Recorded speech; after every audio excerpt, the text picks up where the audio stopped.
土地仔點解要叫做土地仔？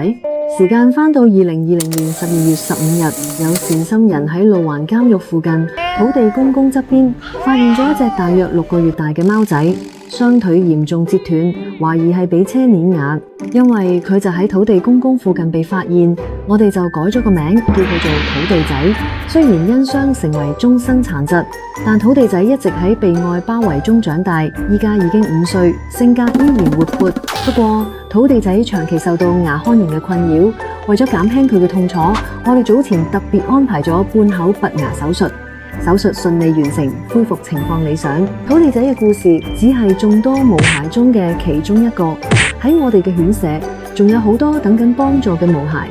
我哋一齊支持助養計劃，每一份支持都有機會改變毛孩嘅命運，俾佢哋一個重新出發、重拾幸福嘅機會。